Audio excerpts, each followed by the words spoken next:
Olá! Eu nunca imaginei que um dia eu escreveria algo assim. Na verdade, eu nem sei direito por onde começar, mas preciso colocar pra fora, sabe? Eu tô cansada de guardar tudo sozinha. Então, se você tá lendo isso, obrigada por me ouvir um pouco. Meu nome é Jéssica. Eu tenho 19 anos e moro numa cidadezinha pequena chamada Lagoa Santa, no interior de Minas Gerais. É um lugar calmo, com umas poucas ruas principais, um supermercado, uma praça e uma igreja no centro. Todo mundo se conhece, e é justamente isso que me fazia sentir sufocada. Sempre ouvi que interior é bom porque a vida é mais tranquila, mas para mim sempre foi o contrário. Eu me sentia presa, observada, invisível ao mesmo tempo. Eu nunca fui de ter muitos amigos. Desde o ensino médio, sempre fui aquela menina quieta que passava o intervalo desenhando no caderno e saía rapidinho para casa.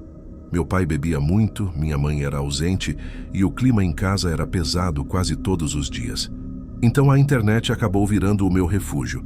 Foi num desses refúgios que eu conheci o Leandro. Era final de 2021 e eu tinha acabado de terminar um curso técnico de informática. Passei a usar mais redes sociais para conversar, conhecer gente de fora, tentar sair um pouco da rotina. Um dia, entre um grupo e outro, vi o perfil dele comentando numa publicação sobre jogos. Ele parecia engraçado, simples, com aquele jeito meio bobo de quem tenta parecer despretensioso. Eu respondi a um comentário e do nada ele me chamou no privado. No começo foi só papo sobre jogo, música, essas coisas leves. Mas ele tinha uma atenção que eu não recebia de ninguém há muito tempo. Perguntava se eu tinha comido, se estava tudo bem. Falava que minha voz era calma e gostosa de ouvir. A gente começou a conversar todos os dias, tipo, o tempo todo mesmo. Eu acordava com mensagem dele e dormia com ele me dando boa noite. Ele morava em Sete Lagoas, uma cidade a uns 40 quilômetros daqui. Não era longe, mas para mim, sem carro, parecia um mundo de distância. No começo, a gente só se via por chamada de vídeo. E honestamente, eu nunca tinha sentido aquele tipo de conexão com ninguém. Ele dizia que eu era diferente, que nunca tinha conhecido uma menina tão doce, tão de verdade. Eu me sentia especial, vista, importante. Acho que foi isso que me prendeu nele logo de cara. Depois de uns 3 meses de conversa, ele começou a insistir pra gente se ver pessoalmente. Eu estava nervosa, morrendo de medo de dar errado, mas acabei aceitando.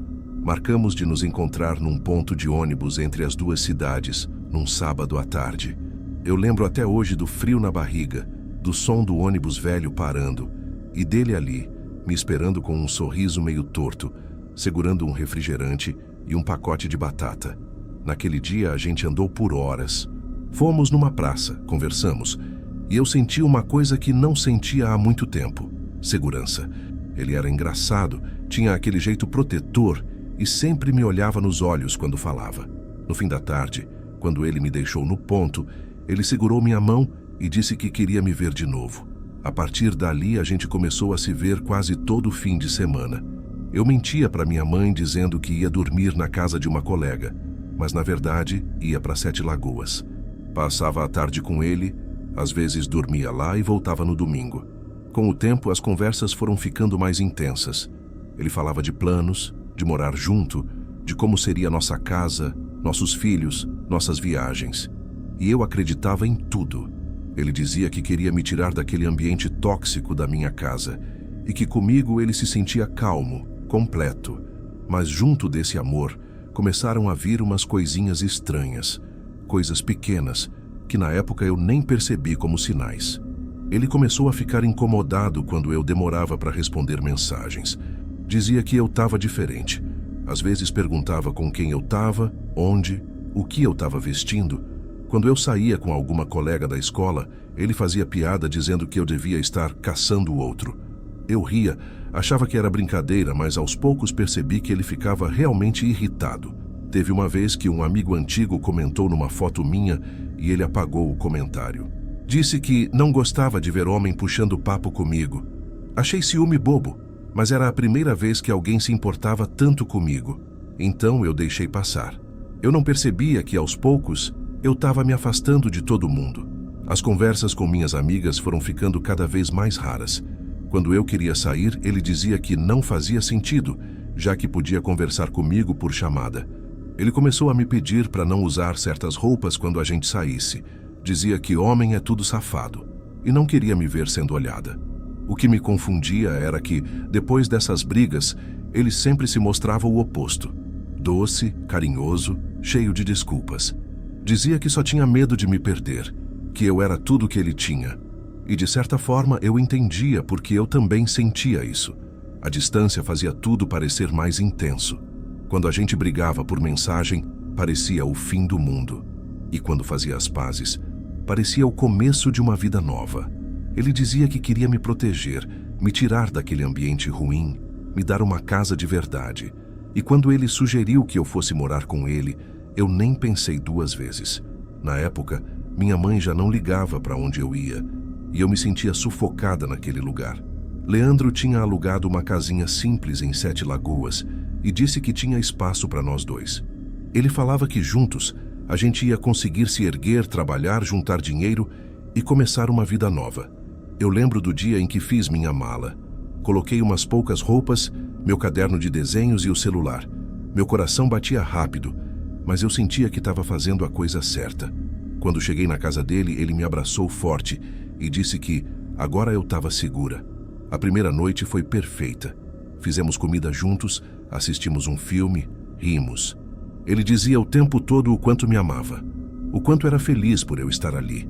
Eu me sentia em paz, como se finalmente tivesse encontrado um lugar onde eu pertencia. Mas eu não sabia que aquele seria o começo de algo que mudaria completamente minha vida. Naquela mesma noite, antes de dormir, ele deixou o celular virado para baixo na cama. Eu fiz o mesmo. Ele olhou para mim e disse, com um sorriso que me gelou por dentro: assim é melhor. A gente não precisa de ninguém lá fora. Só eu e você, né? Na hora eu só concordei, achando que era uma frase de amor. Mas hoje, eu sei que foi ali que eu comecei a desaparecer, pedacinho por pedacinho. No começo, morar com o Leandro parecia um sonho. A casinha que ele tinha alugado em 7 Lagoas era pequena, mas aconchegante. Ficava nos fundos de uma casa maior, separada por um portão de madeira que rangia sempre que alguém passava. Tinha um quartinho simples, uma cozinha estreita e um banheiro onde o chuveiro às vezes dava choque. As paredes eram finas, dava para ouvir os vizinhos conversando e até o rádio deles pela manhã. Mas para mim, depois do caos que era a casa da minha mãe, aquele silêncio e aquele espaço pequeno pareciam liberdade. Nos primeiros dias, tudo foi perfeito. A gente cozinhava juntos, limpava a casa, ria de coisas bobas. Ele sempre fazia questão de me abraçar, de dizer que agora a gente tinha o nosso canto. Eu acreditava que era o começo de uma nova fase, um recomeço para mim. Leandro acordava cedo para fazer uns bicos de instalação elétrica e voltava à tarde. Eu ainda não estava trabalhando, então passava o dia arrumando a casa, lavando roupa e desenhando um pouco para distrair. Às vezes fazia almoço para quando ele chegasse, e ele sempre elogiava. Outras vezes vinha irritado com alguma coisa do trabalho, e eu já sabia, só pelo jeito que ele batia o portão, que o dia ia ser pesado. Com o tempo, comecei a perceber pequenas coisas. Tipo, ele queria saber tudo o que eu fazia. Se eu varria a casa, se lavei a roupa, se atendia alguém pelo portão. Uma vez, o vizinho da frente, um senhor chamado Seu Ademar, me deu bom dia quando fui jogar o lixo. Leandro viu pela janela e perguntou com um sorriso estranho: "E desde quando você dá assunto para velho?" Eu ri achando que ele estava brincando, mas ele não riu de volta. Só ficou me encarando. Ele começou a controlar também o que eu vestia. Dizia que as roupas curtas chamavam atenção, mesmo dentro do quintal. Eu tentei argumentar, mas ele dizia que era só cuidado. E eu, por medo de estragar o clima, cedia. As brigas começaram pequenas, coisas idiotas, tipo eu deixar a toalha em cima da cama ou demorar para abrir o portão quando ele chegava. Ele ficava nervoso, falava alto, gesticulava demais. Depois se acalmava, pedia desculpas e dizia que estava estressado. Uma noite, lembro que ele chegou meio alterado. Tinha bebido com um amigo depois do serviço. Eu estava assistindo TV, e quando ele entrou, o barulho da porta batendo me fez até pular no sofá. "Tá com medo de quê?" "Eu não mordo, não", ele disse rindo. Sentei, tentando sorrir, E ele se jogou do meu lado, me abraçando forte, até demais. Falava sem parar, contando piadas, mas o olhar dele era outro. Havia alguma coisa meio vazia, sabe? Como se ele tivesse ali, mas não realmente ali. De repente, ele olhou para o meu celular que estava do lado da TV, piscando com uma notificação. Quem é? Ele perguntou. É o grupo da turma do curso. Homem fala lá? Fiquei sem saber o que dizer. Ele pegou o celular da minha mão, leu umas mensagens e ficou em silêncio. Depois devolveu, respirando fundo. Cuidado com o que você escreve. As pessoas gostam de ver a felicidade dos outros só para destruir. Ele disse, sério.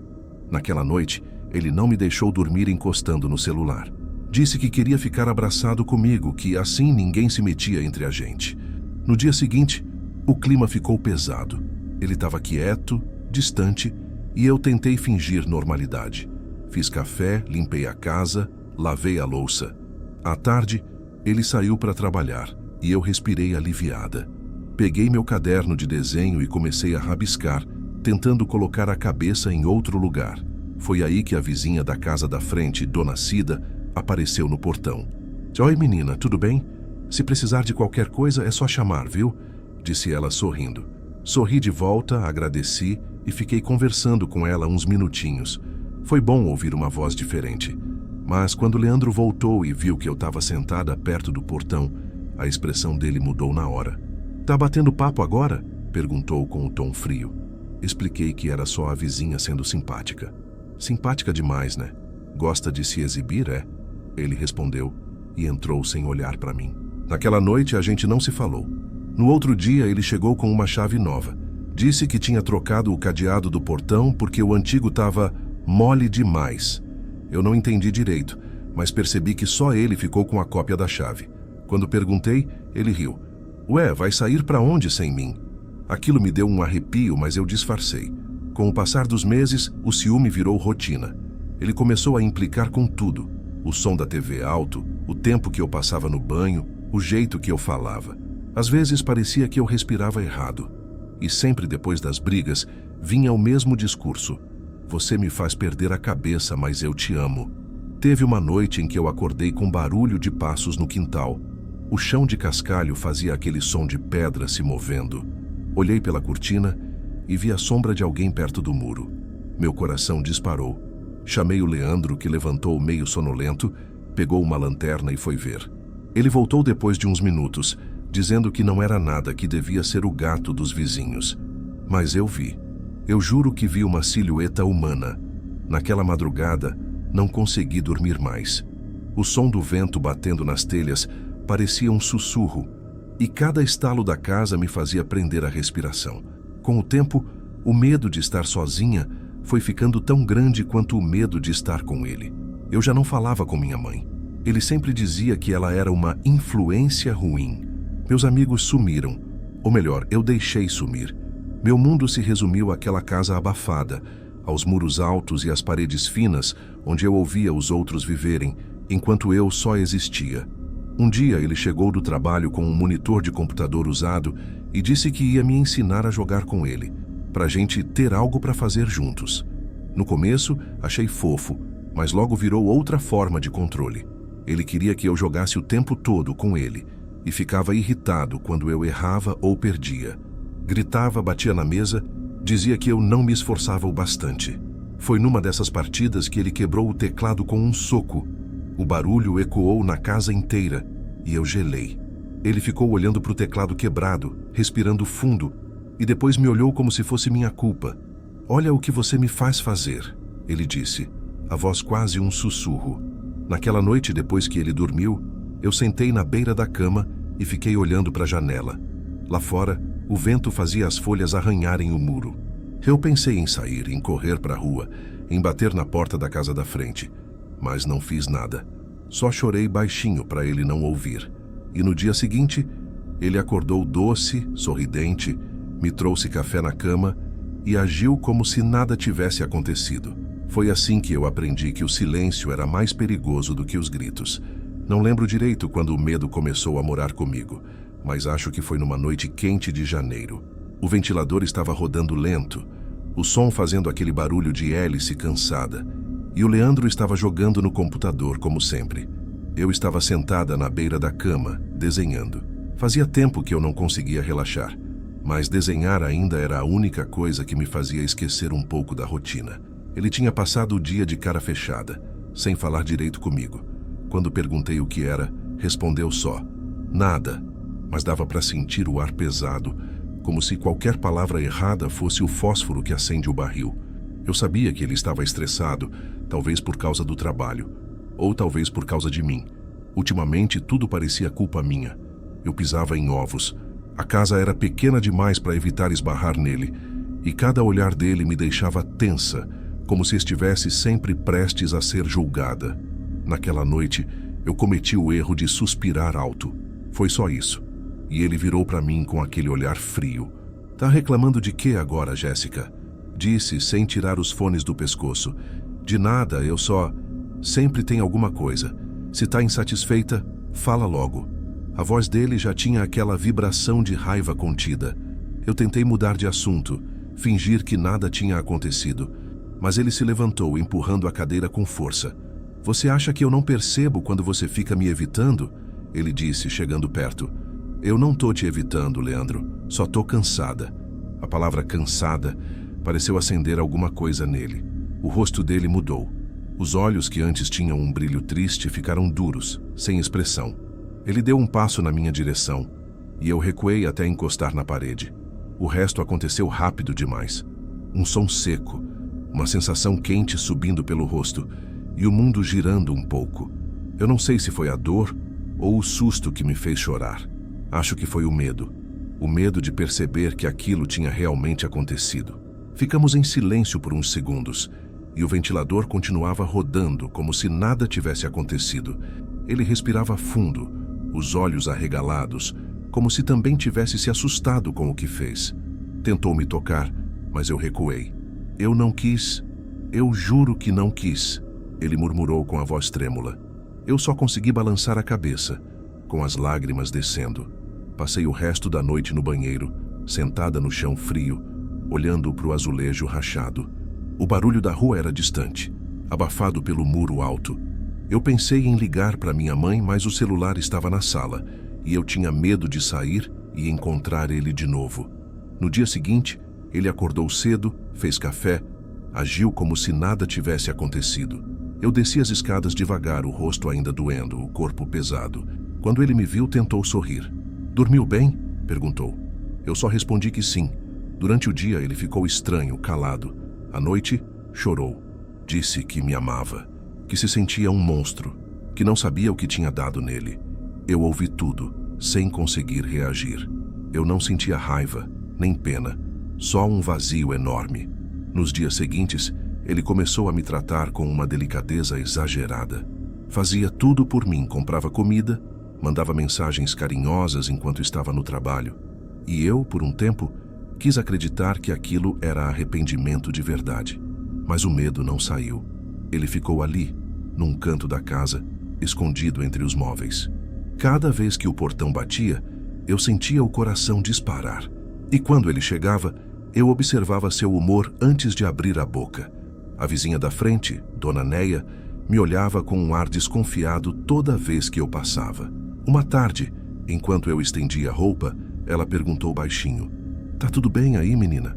"Tá sim, tá tudo ótimo", respondi rápido, sem olhar para ela. A verdade é que eu queria dizer não. Eu queria gritar que nada estava bem, que eu não dormia direito, que às vezes acordava no meio da noite achando que ele estava me olhando. Mas as palavras não saíam. Um domingo à tarde, depois de mais uma discussão sobre nada, eu decidi sair de casa. Peguei minha mochila, botei umas roupas e um caderno e esperei ele dormir. Meu plano era simples: ir para Lagoa Santa, para a casa da minha mãe. Mas quando cheguei no portão, percebi que ele tinha trancado com cadeado. Fiquei parada ali, sentindo o vento quente batendo no rosto, o som distante de um cachorro latindo. A lua refletia no chão de cimento, e eu pensei que se eu gritasse, ninguém ia ouvir. A casa da frente estava escura, e as outras pareciam vazias.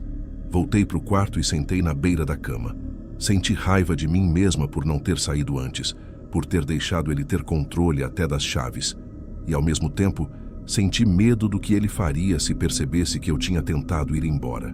No dia seguinte, quando ele acordou, agiu como se nada tivesse acontecido. Pegou a mochila dele, foi trabalhar e, antes de sair, deixou o chaveiro sobre a mesa. As chaves do portão estavam ali. Eu fiquei olhando para elas por uns minutos. Era a chance que eu tinha esperado. Só que, por algum motivo, eu não consegui me mover. Pensei em tudo o que deixaria para trás. Minhas coisas, meu quarto, a promessa de que ele mudaria. E, de alguma forma doentia, pensei em como seria o silêncio sem ele. É o silêncio de verdade. Quando dei por mim, ele já estava de volta e as chaves continuavam sobre a mesa. Ele me abraçou por trás, me chamou de minha menina e disse que estava pensando em a gente mudar de casa para um lugar mais tranquilo. Aquele mais tranquilo soou como uma ameaça disfarçada. Nessa noite, deitei na cama virada para o lado oposto e fiquei escutando o som da respiração dele. Fiquei imaginando quantas vezes mais eu ia ter que fingir que estava tudo bem até ter coragem de sair. Porque no fundo eu sabia que uma hora eu teria que sair. A dúvida era se eu conseguiria fazer isso viva. Depois daquela noite em Sete Lagoas, eu achava que o pior já tinha passado. Leandro ficou mais calado, parecia se esforçar para manter a calma, mas era um silêncio que me assustava, um silêncio que vinha antes da tempestade. No trabalho, todo mundo gostava dele, sabia ser simpático quando queria, o tipo de pessoa que sabe disfarçar bem. Eu, por outro lado, andava cada vez mais apagada. Chegava sempre cansada, evitava conversar, vivia com medo de olhar o celular quando ele estava por perto. Foi aí que a Cristiane começou a se aproximar de mim. A gente trabalhava na mesma área e, de cara, ela percebeu que eu não estava bem. No começo eu inventava desculpas, dizia que era só cansaço, mas ela insistia com aquele jeito direto dela. "Jéssica, ele tá te tratando direito?" perguntou um dia, enquanto tomávamos café na copa. "Tá sim. É que a gente anda meio estressado com as contas, sabe?" Ela me olhou como quem não acreditava, mas não insistiu. Só disse: "Qualquer coisa você me liga. Eu vou te buscar de onde for." A Cristiane era o tipo de amiga que não se contenta com "tá tudo bem." Ela notava quando eu tentava disfarçar, quando chegava atrasada ou quando faltava ao trabalho depois de uma noite difícil, e ela sempre perguntava. Sempre. Na mesma época, minha chefe, Dona Célia, também começou a desconfiar. Ela é uma mulher de uns 50 e poucos anos, firme, de fala calma, mas que vê tudo. Um dia me chamou na sala dela.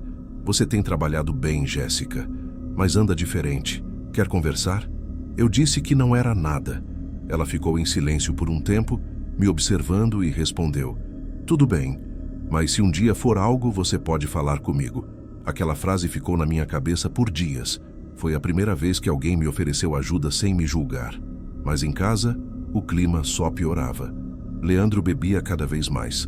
Dizia que era para relaxar, mas eu sabia que o álcool era o gatilho para tudo que vinha depois. Quando ele bebia, a casa parecia encolher. Ele ficava andando de um lado para o outro, murmurando coisas para si mesmo, e eu só esperava que ele dormisse antes de arranjar um motivo para discutir. As agressões voltaram, mais sutis no começo. Empurrões, apertos fortes no braço.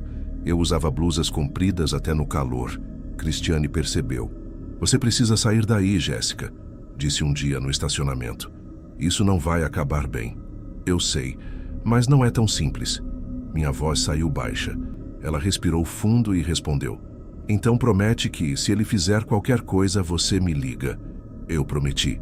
Mas promessas naquele ponto não significavam mais nada. Pouco tempo depois, a empresa recebeu um novo contrato em Paracatu, e eu e Leandro fomos designados para essa viagem. Quando contei para Cristiane, ela ficou branca. "Vocês dois, sozinhos?" "Não, vai ter o pessoal do Rubens, acho que mais uns 4. Ela segurou minhas mãos. "Se algo der errado lá, me liga. Eu juro que eu vou te buscar." Na véspera da viagem, Dona Célia me chamou novamente. "Vai para Paracatu amanhã, né?" "Vou sim. Cuida de você, tá?" disse ela com um olhar que parecia atravessar minhas defesas. "Se precisar, me liga, qualquer hora." A viagem foi longa, quase 5 horas de estrada. Paracatu era uma cidade bonita, mas parecia parada no tempo. Ficamos hospedados na casa do Rubens, um conhecido da empresa. A casa era antiga, cheia de rangidos e janelas que batiam com o vento. Nos primeiros dias, tudo correu bem. Leandro até parecia mais calmo. Eu quase acreditei que aquele recomeço poderia ser real, mas então ele começou a beber de novo. Na terceira noite, ele chegou tarde e cheirando a álcool. Disse que tinha ido resolver um problema com o Rubens, mas eu sabia que era mentira. O perfume feminino na camisa não deixava dúvidas. Quando perguntei, ele apenas respondeu: "Tá me chamando de mentiroso agora?" Tentei mudar de assunto, mas ele já estava fora de si. Gritava, quebrava coisas. Os vizinhos ouviram. No dia seguinte, Dona Célia, que também estava na viagem, me chamou num canto. "Jéssica, o que aconteceu ontem?" "Nada. A gente discutiu por bobeira." Ela olhou para o meu rosto, para a marca perto do olho que a maquiagem não escondeu totalmente.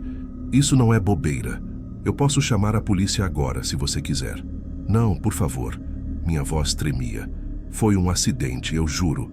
Mais tarde, no alojamento, Silvia, outra colega, me ofereceu gelo e disse baixinho: "Ele não presta, Jéssica. Se continuar assim, vai te matar." Cristiane me mandava mensagem o tempo todo. "Você tá bem? Eu sonhei com você essa noite, foi horrível. Me responde, por favor. Eu vi uma coisa aqui e lembrei de você, tô com medo de te perder." Mas eu não respondi. O medo de que Leandro visse as mensagens era maior. E no fundo, parte de mim tinha vergonha. Vergonha de ainda estar ali, de ainda acreditar que ele podia mudar. Na última noite em Paracatu chovia muito. A energia caiu e o barulho da água batendo nas telhas era ensurdecedor. Leandro estava no quarto, falando ao telefone. Eu ouvi o nome de uma mulher no meio da conversa, Camila, e o som do riso abafado dele. Meu coração acelerou. Eu levantei, peguei minha mochila e me tranquei no banheiro. Sentei no chão frio, tremendo, com o celular na mão. A tela piscava com o nome da Cristiane. Eu quase atendi, quase. Mas antes que eu fizesse qualquer coisa, ele bateu na porta. "Jéssica, abre. A gente precisa conversar." A voz dele vinha mansa, mas tinha algo nela que me fez gelar. "Eu não vou fazer nada, tá? Abre." Fiquei em silêncio. A vela que eu tinha acendido tremia com o vento, projetando sombras na parede. Por um instante, jurei ver o reflexo de alguém atrás de mim. Mas era só o medo, sempre o medo. Quando acordei no outro dia, a luz tinha voltado. Ele agia como se nada tivesse acontecido. Disse que me amava, que ia parar de beber, que tudo ia mudar. Na viagem de volta para Sete Lagoas, ninguém falou nada. Só o som da estrada e a sensação de que algo dentro de mim tinha morrido. Chegando em casa, encontrei uma última mensagem da Cristiane. "Se você não voltar, eu vou aí. Não me faz te perder também." Apaguei sem responder. Não porque eu quisesse, mas porque eu já não sabia mais quem eu era, nem o que restava de mim. Quando voltei de Paracatu, parecia que o tempo tinha parado. As ruas de Sete Lagoas estavam iguais, mas eu não era mais a mesma. O silêncio dentro de casa era outro, pesado, tenso, como se cada parede ainda lembrasse das coisas que eu queria esquecer. Leandro ficou estranho nos dias seguintes. Dizia que me amava, que ia mudar, que estava se tratando. Falava baixo, como quem pisa em cacos. Eu fingia acreditar, mas dentro de mim já tinha algo decidido. Eu ia embora. Demorei algumas semanas para criar coragem. Não tinha para onde ir, e só de pensar em contar para minha mãe o estômago embrulhava. Ela nunca gostou dele, e eu sabia que ouviria o clássico "Eu te avisei", mas chegou um dia em que não dava mais. Foi depois de uma madrugada em que acordei assustada com ele de pé, me encarando no escuro. Ele dizia que não lembrava no dia seguinte, que só tinha levantado para beber água, mas aquele olhar, parado, frio, ficou comigo. Na manhã seguinte, enquanto ele tomava banho, peguei uma mochila e coloquei algumas roupas, meus documentos e o celular. Esperei ele sair para trabalhar e fui direto para a rodoviária. Nem olhei para trás. A viagem até a casa da minha mãe parecia não acabar nunca. Quando o ônibus passou pela entrada da cidade, senti o coração acelerar. Fazia meses que eu não pisava ali. Ela abriu o portão assustada quando me viu, magra, pálida, o rosto abatido. "O que aconteceu, minha filha?" perguntou. "Eu só precisei vir embora, mãe." Ela não perguntou mais nada naquele dia. Só me abraçou. E eu desabei. Nos dias seguintes tentei me recompor. Dormia mal. Acordava com o som de passos que não existiam, o coração disparando por qualquer barulho. Às vezes eu jurava sentir o cheiro do perfume dele no corredor. Outras, acordava no meio da noite achando que alguém me observava. Mas era só o medo. Um medo que ficou impregnado em mim.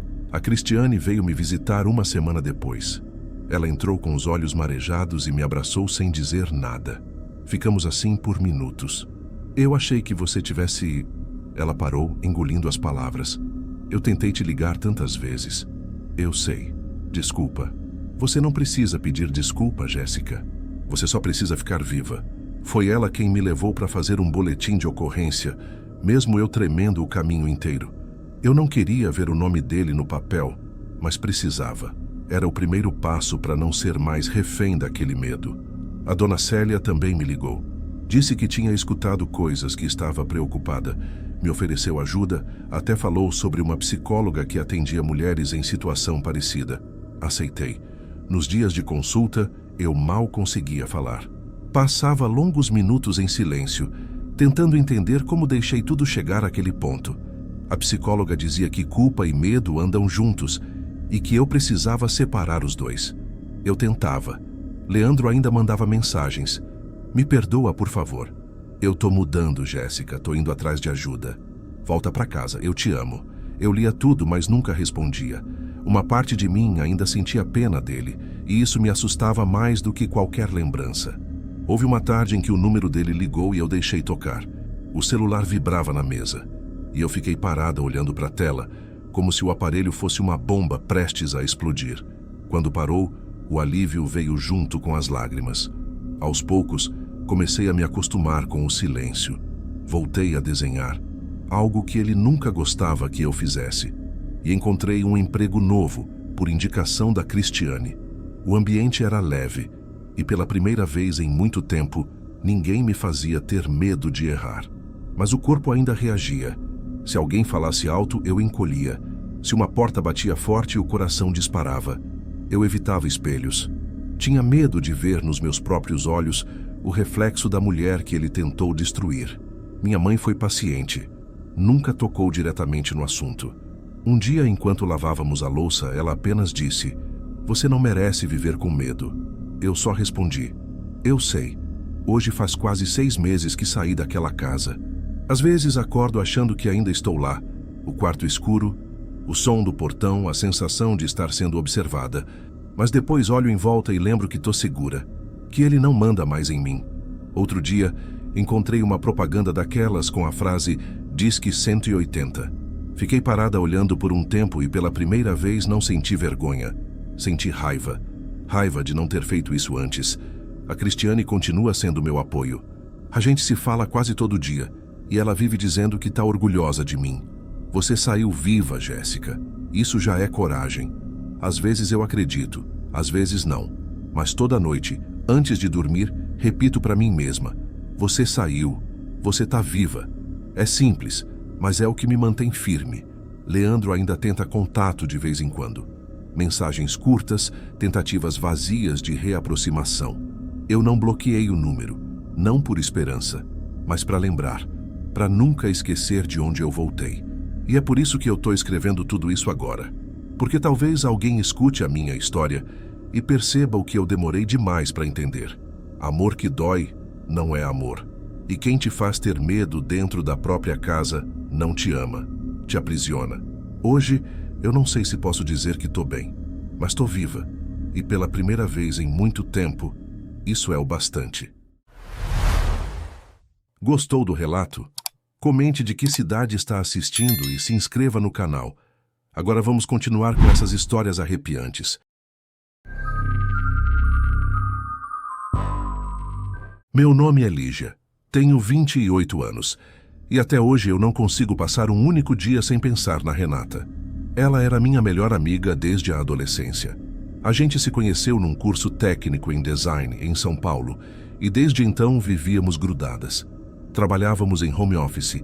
Nos víamos quase todo fim de semana. Ela era o tipo de pessoa que iluminava o ambiente. Expansiva, curiosa, sonhadora. Eu sempre fui o oposto. Mais reservada, racional, pé no chão. A nossa amizade era um equilíbrio estranho, mas funcionava. Até que ela conheceu Caio. Lembro bem da primeira vez que ela mencionou o nome dele. Estávamos tomando café num domingo de manhã e ela parecia eufórica, com aquele sorriso que eu conhecia bem, o sorriso de quem já estava envolvida. Amiga, conheci um cara incrível, brasileiro, mas mora em Portugal. Trabalha com design também. Eu ri. Ah, Renata, mais um desses da internet? Não, esse é diferente. A gente se conheceu num grupo de fotografia, começamos a conversar. Ele é educado, inteligente e me ouve de verdade. Ela me mostrou o perfil dele no celular. Um homem de barba bem aparada, sorriso discreto, paisagens de Lisboa ao fundo. Bonito, mas de um jeito quase genérico, como aquelas fotos que parecem boas demais para ser reais. Ele parece modelo de banco de imagem. Ela riu, revirando os olhos. Você é muito desconfiada. Nas semanas seguintes, Caio virou assunto constante.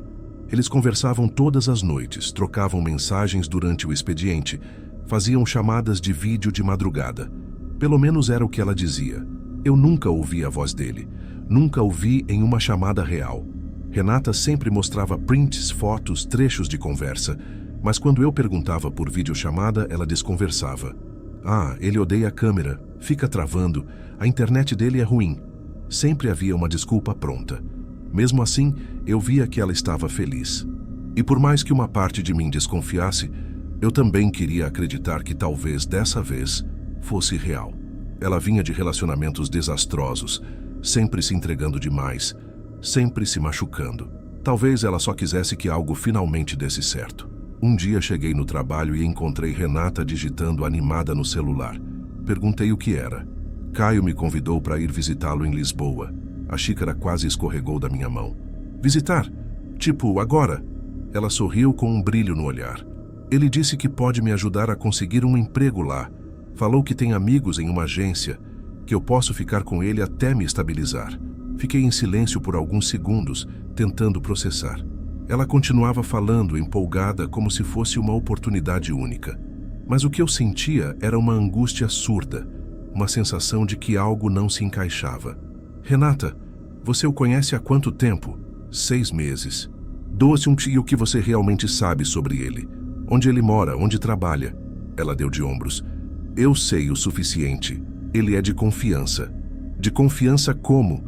Você nunca o viu de verdade. Ela ficou irritada. Você sempre acha que eu sou ingênua. Só porque você é cética não quer dizer que todo mundo seja uma fraude.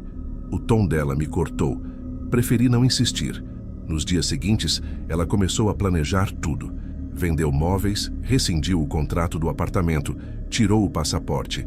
Disse que ia tentar recomeçar a vida. Quando perguntei se Caio ia pagar a passagem, ela respondeu que não, que era com o dinheiro dela. Aquilo, por algum motivo, me deixou ainda mais inquieta. Ele não queria investir nada na vinda dela. Só esperava. Na noite anterior ao embarque, ela veio aqui em casa. Trazia uma mala azul e uma garrafa de vinho. Estava radiante. Você vai ver, amiga. Vai dar certo. Eu sinto que encontrei meu lugar. Eu tentei sorrir, mas o estômago parecia pesado. Promete que me manda mensagem quando chegar? Prometo. E se algo parecer estranho, qualquer coisa, você me liga na hora, tá? Lígia, para com isso. Ele é um cara bom. Passamos a noite conversando. Ela me mostrou o hotel onde ele disse que a hospedaria nos primeiros dias. Um lugar bonito, perto do Tejo, com fotos de quartos modernos e vista para a cidade. Tudo parecia perfeito, talvez até demais. Quando ela foi embora, eu fiquei parada na janela vendo o carro de aplicativo se afastar. Tive um impulso de chamá-la de volta, de dizer para não ir, mas não disse. Eu me convenci de que estava sendo dramática, que ela merecia tentar. No dia seguinte, ela me mandou uma foto no aeroporto de Guarulhos. O relógio marcava 22h45. Na imagem, ela sorria, com o passaporte na mão. A legenda dizia: "Tô indo, amiga. Torce por mim." Respondi com um coração e desejei boa viagem. Fiquei olhando a tela do celular por um tempo, com aquela sensação estranha de vazio. O tipo de silêncio que antecede algo. Eu só não sabia o quê. Naquela madrugada, antes de dormir, abri o perfil de Caio novamente. As fotos estavam lá. As viagens, o cachorro, o café na varanda. Mas algo me incomodou. As postagens eram antigas, quase todas com a mesma iluminação, a mesma expressão. Nenhum comentário de amigos, nenhum rosto repetido. Era um perfil bonito, mas sem vida. Um perfil montado. Fechei o aplicativo e deixei o celular virado para baixo. Lembro de pensar, talvez eu esteja exagerando, talvez ela só esteja apaixonada. Mas a verdade é que, naquela noite, eu sonhei com ela. Sonhei que estava sozinha num lugar escuro, chamando por mim. E quando acordei, ainda ouvia a voz dela no fundo da mente. Lígia, torce por mim. No dia seguinte, ao embarque da Renata, eu acordei cedo.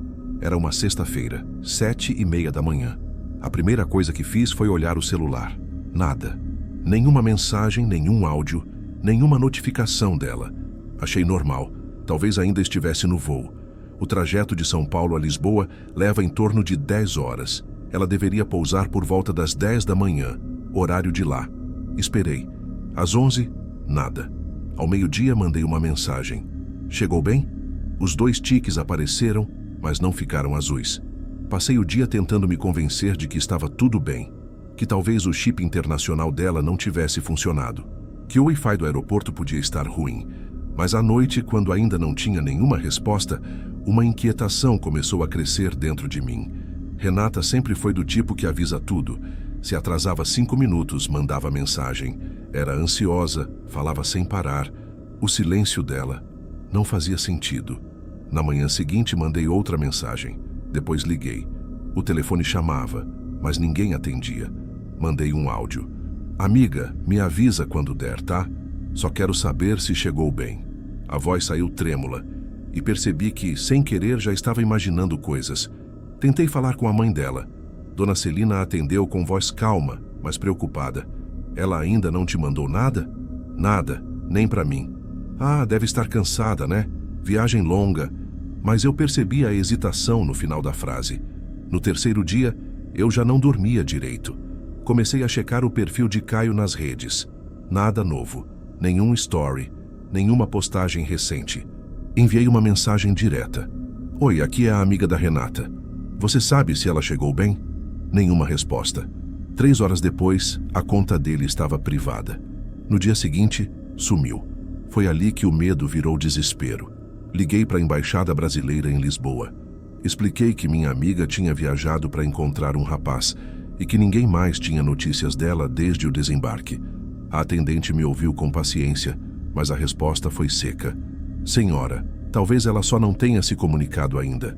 Espere mais um pouco. Esperei mais um pouco e mais um pouco, até que esperar já não fazia sentido. Na segunda-feira fui até uma delegacia aqui em São Paulo e registrei o boletim de ocorrência. O policial que me atendeu parecia cansado, mas anotou tudo. Perguntou o nome completo dela, o número do voo, a companhia aérea. Depois olhou para mim e disse: a gente encaminha o caso para a Interpol, mas esses casos demoram. Se ela tiver ido por conta própria, é mais complicado. Parece ela foi por vontade própria, mas algo aconteceu. Eu sei. Ele só assentiu com aquele olhar de quem já ouviu histórias parecidas demais. Saí de lá com o estômago revirando. No caminho de volta, abri as conversas antigas da Renata com o Caio, que ela tinha me mandado por print. Comecei a reparar em detalhes que antes eu ignorava. As respostas sempre curtas demais. Os horários das mensagens sempre entre 3 e 5 da manhã no horário do Brasil. Como se ele estivesse em outro fuso, sim, mas algo ali soava automatizado.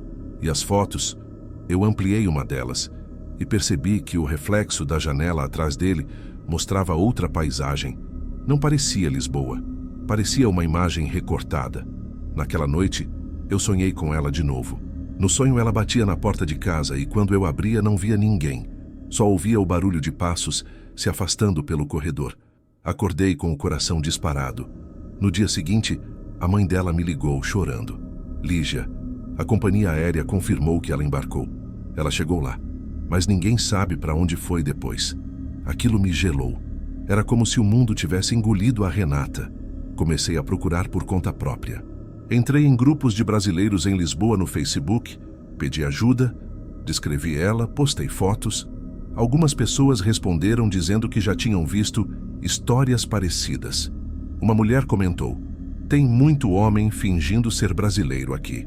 Usam fotos roubadas, falam que são designers, arquitetos. Cuidado. Fiquei lendo aquilo e senti um nó na garganta. As peças começavam a se encaixar de um jeito horrível. Passei a noite pesquisando imagens de rosto no Google, copiando as fotos do tal Caio. E foi aí que o chão sumiu debaixo de mim. A foto principal dele apareceu em um site italiano de fotografia de banco de imagens. O nome do modelo era outro. As outras fotos também estavam espalhadas por perfis diferentes, nenhuma com o nome Caio. Aquela pessoa simplesmente não existia. Eu tremia. Tentei lembrar de todas as vezes que avisei a Renata para tomar cuidado. Ela sempre dizia que eu era paranoica. Mas e se ela tivesse acreditado porque queria muito que fosse real? A solidão pode ser uma armadilha. No dia seguinte, liguei novamente para a polícia. Falei com outro atendente que prometeu repassar as informações às autoridades portuguesas. Vamos rastrear o passaporte dela e ver onde foi registrada a última movimentação, disse ele. Mas no fundo, a voz dele não tinha pressa. E eu sabia que cada hora contava. Os dias seguintes foram um borrão. Eu já não comia, mal dormia. Ficava olhando o celular esperando uma notificação que nunca vinha. A casa dela, agora vazia, parecia uma lembrança congelada. O cheiro do perfume ainda no ar, o copo de café esquecido na pia. Entrei lá com a mãe dela para pegar alguns documentos. Sobre a mesa havia um caderno aberto. Na última página, um rascunho de uma frase. Às vezes é preciso arriscar para ser feliz. Eu chorei. Não de tristeza, mas de raiva. Porque eu sabia que ela tinha arriscado. E talvez demais. Na noite de domingo, uma notificação apareceu no meu celular. Era do WhatsApp da Renata. O status mostrava online. Por um instante, meu coração quase saiu do peito. Mandei uma mensagem na hora. Renata, é você? Nada. Ficou online por alguns minutos, depois desapareceu. Tentei ligar, mas a chamada caía antes do primeiro toque. Eu sabia que não era ela. Não podia ser. Naquela mesma madrugada, recebi um e-mail estranho. Sem remetente identificável, apenas uma linha no corpo da mensagem. Ela chegou bem. Fiquei encarando a tela paralisada, o coração batendo tão forte que eu ouvia o som no ouvido. Tentei responder, mas o e-mail já não existia mais. Foi ali que percebi. Alguém ainda estava mexendo nos contatos dela. E que, em algum lugar, alguém queria que eu acreditasse que estava tudo bem. Mas não estava. Eu embarquei para Lisboa no fim de março. Foram quase 11 horas de voo, mas parecia uma eternidade. Durante todo o trajeto, eu revia cada conversa, cada detalhe que a Renata tinha me contado. Tentava achar algum sinal que eu tivesse ignorado, alguma pista escondida nas entrelinhas. Mas o que vinha era só o silêncio. O mesmo silêncio que ela deixou quando desapareceu. Quando o avião pousou, senti o ar gelado entrar pelos corredores do aeroporto. Lisboa tinha um cheiro diferente, mistura de mar e umidade. Enquanto esperava a bagagem, olhei ao redor. Pessoas rindo, se abraçando, seguindo com suas vidas. E eu ali com a garganta travada tentando entender como tudo tinha dado tão errado. Do lado de fora, um policial me esperava com uma prancheta nas mãos. Era o sargento Vidal. Baixo, olhar firme, sotaque arrastado de quem parecia carregar o peso de muitas histórias. Senhora Lígia, acompanhe-me, por favor. No carro da polícia, o som do motor era o único ruído. O sargento me explicou o que sabiam até aquele momento. Renata havia passado pelo controle de passaporte em Lisboa às 10h15 da manhã, no dia 7. As câmeras do aeroporto mostravam ela saindo pelo portão principal, carregando a mala azul. Poucos minutos depois, uma câmera externa registrou ela entrando num carro Peugeot cinza. O motorista não foi identificado. O rosto dele não aparecia. A placa era falsa, disse o sargento. E o hotel onde ele disse que ficariam? Perguntei. Nenhuma reserva feita no nome de Caio, nem no nome dela. Aquela sensação de irrealidade me tomou inteira. Era como se cada lembrança da Renata, o riso, a voz, o jeito impaciente, estivesse sendo apagada por uma camada fria de burocracia. Na delegacia, mostraram os objetos encontrados no carro. Um carregador portátil, uma garrafa de água pela metade e o celular dela, ainda preso no suporte do GPS. A tela estava rachada, mas ligada. A última rota traçada terminava em uma estrada próxima a Setúbal, região litorânea, a uns 40 quilômetros dali. Encontramos o carro na noite de 10 de março, abandonado no acostamento, explicou Vidal. E ela? Ele fez uma pausa curta demais para não ser significativa. Nenhum sinal. Fiquei em silêncio. Ele continuou olhando para mim com certa cautela. Há indícios de que o homem usava um nome falso. Já cruzamos as informações. O perfil que a senhora mencionou é feito com imagens retiradas de um site internacional. Estamos investigando ligações com outros casos semelhantes. Outros casos? Mulheres brasileiras que vieram para cá para encontrar supostos namorados. Nenhuma delas voltou. Meu corpo gelou. Nos dias seguintes eu fiquei hospedada num hotel simples perto da Avenida da Liberdade. A cada manhã ia até a delegacia para acompanhar as buscas. As noites eram um tormento. O fuso horário bagunçava tudo, e o som do vento batendo nas janelas me fazia pensar em passos, em vozes. Às vezes, eu achava que o telefone do quarto tocava uma vez e parava. Quando atendia, só havia estática. No quarto dia, Vidal me chamou. Encontramos algo. Era uma imagem borrada, capturada de uma câmera de pedágio, em uma estrada perto de Palmela. Mostrava o Peugeot passando às 15h40 do mesmo dia em que ela chegou. O rosto do motorista ainda não era visível, mas o lado do passageiro mostrava o perfil dela, voltado para a janela. Viva, assustada. Depois dessa imagem, o carro some dos registros por 2 dias. 2 dias? Sim, e reaparece abandonado na noite de 10 de março. Olhei a foto por muito tempo. O reflexo da janela mostrava o céu nublado e o contorno de árvores altas. E se ele tiver levado ela para algum lugar afastado? Estamos verificando fazendas, propriedades, casas alugadas na região. Mas ele sabia o que fazia. Nada está no nome dele. No dia seguinte, me deixaram acompanhar a equipe até o local onde o carro foi encontrado. A estrada era estreita, ladeada por pinheiros. O vento fazia as folhas rangerem de um jeito que parecia sussurro. No acostamento, ainda havia marcas de pneus e um pedaço de fita adesiva presa a um galho. Não havia sangue, nem sinais de luta. Só aquele vazio. Enquanto os peritos trabalhavam, eu me afastei um pouco e olhei em volta. Tudo ali tinha uma calma doentia. Um cachorro latiu à distância e o som ecoou pelo campo. Pensei em como deve ter sido o momento em que ela percebeu que algo estava errado. Quando o carro não virou para o hotel, quando a estrada ficou deserta, quando o sorriso dele desapareceu. Naquela noite, de volta ao hotel, não consegui dormir. Abri o notebook e comecei a procurar mais sobre aquele padrão de casos. Achei fóruns, notícias, relatos parecidos. Mulheres enganadas por perfis falsos, atraídas por promessas de amor ou emprego. Algumas haviam sido encontradas, outras nunca. No meio da madrugada recebi uma ligação. Era do sargento Vidal. Precisamos que venha à delegacia amanhã cedo. A voz dele estava tensa. Desliguei sem conseguir perguntar nada. Na manhã seguinte, ele me mostrou uma foto impressa. Era o mesmo homem das fotos que Renata acreditava ser Caio, mas agora, o verdadeiro dono da imagem. Modelo italiano, nome diferente, vivendo na França. Nada a ver com ela. Identificamos o IP usado para conversar com a sua amiga. Era de um café público em Lisboa, mas foi apagado no dia 7 de março. Nenhuma câmera captou o rosto do usuário. Então, não tem como saber quem era? Ainda não. Antes de eu sair, ele disse uma coisa que ficou martelando na minha cabeça.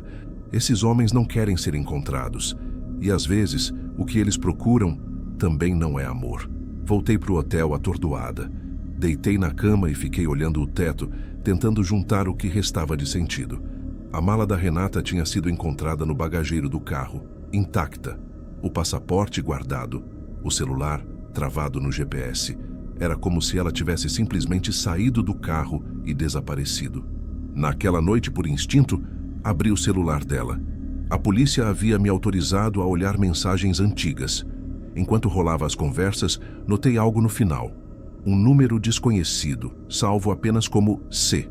Última mensagem enviada às 10h52 da manhã, pouco depois do pouso. Já cheguei. Onde você está? Logo abaixo, uma resposta. Atrás de você. O ar me faltou.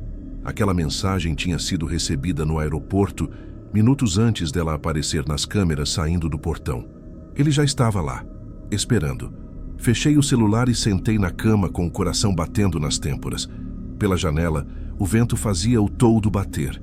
Um som oco, rítmico, que me fez lembrar de passos. Fiquei ali até amanhecer, tentando entender como alguém pode desaparecer assim, sem deixar rastro, sem motivo.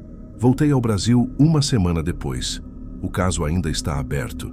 De vez em quando, a polícia portuguesa me envia relatórios frios, cheios de termos técnicos, que dizem muito e nada ao mesmo tempo. Às vezes acho que tudo acabou. Outras vezes tenho certeza de que não. Semana passada vi um perfil novo me seguindo nas redes. Nenhuma foto, nenhum nome. Só um rosto masculino, de barba, meio desfocado. Por um instante achei que fosse ele. Mas quando cliquei para ver melhor, a conta já não existia mais. Desde então, toda vez que o celular vibra, eu espero ler o nome dela, mesmo sabendo que não vai aparecer.